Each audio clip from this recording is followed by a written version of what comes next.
Soldiers' bones from Waterloo were marketed as fertilizer. A recent research shows that local criminals may have used the bones of soldiers slain in the famous Battle of Waterloo as fertilizer. Since so few bodies from the conflict, which claimed the lives of thousands, have ever been unearthed, Professor Tony Pollard of the University of Glasgow proposed this notion. He examined sketches and written accounts of the battlefield from the days and weeks after Napoleon's defeat in 1815. They made reference to undiscovered mass graves that, if true, would have been a prime target for grave robbers. On June 18, 1815, two forces from the 7th Coalition beat a French army headed by Napoleon Bonaparte at Waterloo. Against Napoleon, the 7th Coalition united the armies of the United Kingdom, Russia, Prussia, Sweden, Austria, the Netherlands, Spain, and Germany.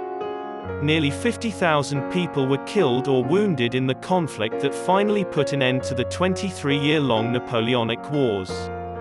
Bones from European battles might have been easily processed into bone meal, a potent kind of fertilizer. Today, precisely 207 years after the fight, an analysis of the historical materials was published in the Journal of Conflict Archaeology.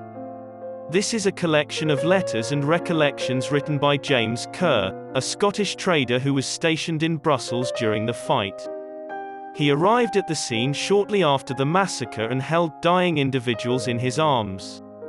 Kerr's and other visitors' statements pinpoint the precise sites of 3 mass graves estimated to hold between 7,000 and 13,000. However, according to Center for Battlefield Archaeology Director Pollard, this isn't exactly a case-closed scenario. Waterloo drew tourists almost immediately after the gun smoke cleared. Some came to loot the corpses for their valuables. Others came to manufacture dentures out of the victims' teeth.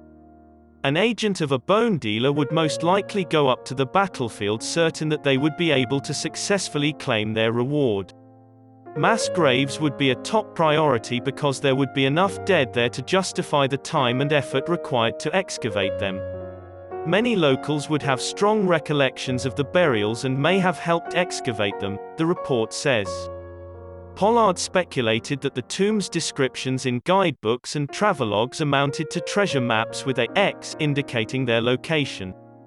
Based on these tales and the significance of bone meal in agriculture, emptying mass graves at Waterloo to acquire bones appears plausible. Following the investigation of the early visitor records, the professor will be assisting in leading a geophysical survey that will attempt to locate the Waterloo cemetery sites over the course of many years. They are searching for artifacts and skeletons in the hopes of locating the mass graves from where so many were taken. Only 2 records of Waterloo soldiers' remains exist.